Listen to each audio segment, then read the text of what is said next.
Hello, good morning, students. Today we will discuss about Stone Age, Pasan Kal, the early phase of human civilization known as Stone Age. It is prehistoric era because there was no any written evidence of writing history, only archaeological remains,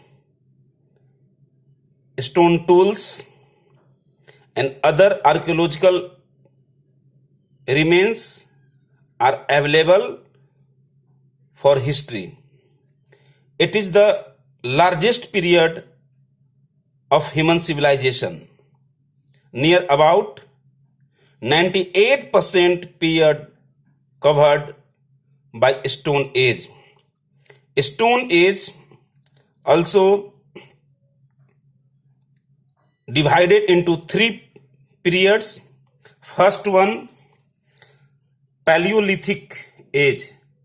Paleo means early, lithic means stone. Second one, Mesolithic, and third one Neolithic. आज के class में हम लोग पाषाण काल के बारे में जानेंगे. मनुष्य की प्रारंभिक अवस्था को पाषाण काल कहते हैं क्योंकि उस समय जीवन का आधार पत्थर था. पत्थर खाकर नहीं बल्कि पत्थर के आधारित पत्थर से बने हुए औजार के आधार पर शिकार करके मनुष्य अपना पेट भरने का काम करता था. इसलिए विद्वानों ने इस काल को पाषाण काल की संज्ञा दी है. इस काल से जो भी उपकरण औजार पाए गए हैं वे सभी पत्थर के पाए गए हैं, जिसकी वजह से इस काल का नाम पाषाण काल रखा गया है. इस काल का कोई लिखा हुआ प्रमाण नहीं है, सिर्फ पुरातात्विक साक्ष्य हैं. इसीलिए इसको प्री हिस्टोरिक पीरियड या प्राग ऐतिहासिक काल कहते हैं. मानव इतिहास का सबसे लंबा काल है. लगभग 98% काल पाषाण काल में आते हैं. पाषाण काल के 3 भाग है. पूर्व पाषाण काल, यह काल लगभग 5 लाख बीसा पूर्व से लेकर 5 लाख बीसी या ईसा पूर्व से लेकर 10,000 बीसी तक सबसे लंबा काल. इसके बाद मेसोलिथिक मध्य पाषाण काल 10,000 से लेके 3.5 या 3,500 बीसी तक, और नव पाषाण काल जो 3,500 बीसी से लेकर 1,000 बीसी तक का है. पाषाण काल के पहला विभाजन पूर्व पाषाण काल में पहले हम लोग देखेंगे. यह मनुष्य का आरंभिक अवस्था का काल था, early phase of human civilization. It is also known as nomadic, hunting, food gathering period.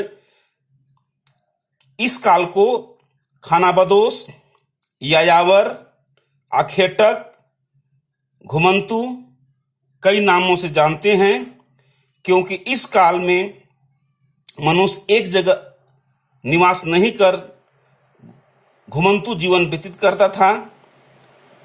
निवास स्थान इसका पहाड़ या पहाड़ का गुफा होता था.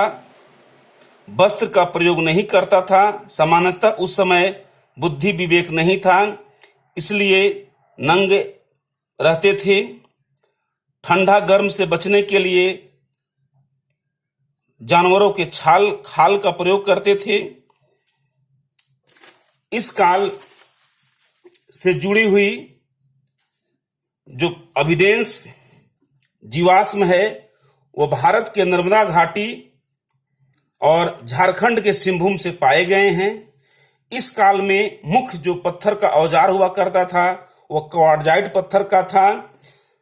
क्वार्टजाइट पत्थर का आकार बहुत बड़ा था, काफी वजनी था और आकार में सुडौल था. आप पिक्चर में देखेंगे, हमने बनाने का प्रयास किया है. आकार बहुत बड़ा है, सुडौल है, और जबकि दूसरे काल का औजार देखेंगे तो तो पॉइंटेड है, छोटा है, नुकीला है। इसका आगे इसका कंपैरिजन करेंगे।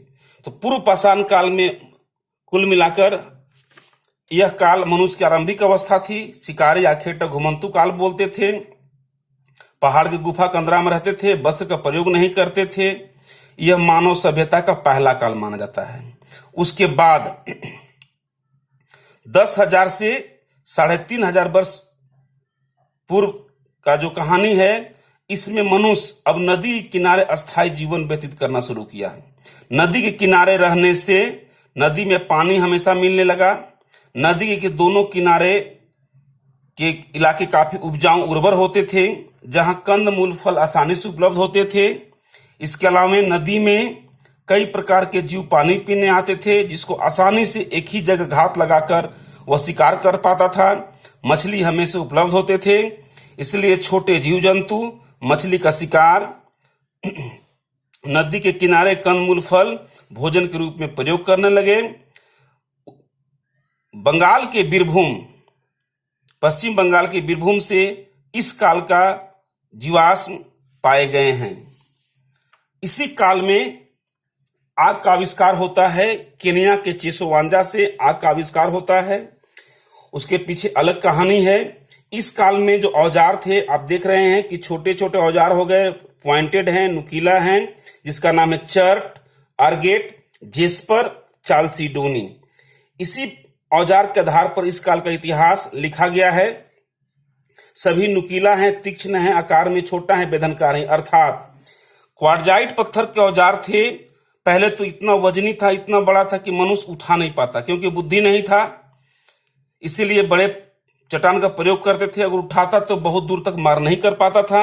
जबकि इस काल में देखिएगा छोटे छोटे औजार आए, जिसको आसानी से उठाकर किसी जानवर के ऊपर वार कर सकते थे, और ये आसानी से ब्लड निकालने में सक्षम था। सब पॉइंटेड था, तीक्ष्ण है, वेदनकारी है, जबकि नुकीला है, बड़ा है, दूर तक इसका मारक क्षमता दूर तक जाएगा, क्योंकि आकार में छोटा है। तो आकार में छोटा होने के कारण जब मनुष्य को छोटे छोटे जीव जानवर खाने का लत लगा, तो वह नदी के किनारे शिफ्ट होना शुरू हुआ, और यही कारण है कि यहां से अस्थायी जीवन की शुरुआत होती है। तीसरा जो फेज है वह नवपाषाण काल है। यह मनुष्य के जीवन का सबसे क्रांतिकारी काल माना जाता है, सबसे महत्वपूर्ण काल माना जाता है। Most important and revolutionary period of human being. Agriculture and pasteurization means animal husbandry was started. इस काल में अब अस्थायी रूप से चूंकि नदी किनारे बस गया, नदी में आराम से मछली शिकार मिलना शुरू हो गया, नदी किनारे कंदमूल फल प्राप्ति हो गया, और इसी जगह घर बनाकर रहना शुरू किया। तो अस्थायी खेती और पशुपालन की शुरुआत हो गई। इसी काल में आग का तेजी से प्रयोग शुरुआत हुआ। अब मनुष्य पके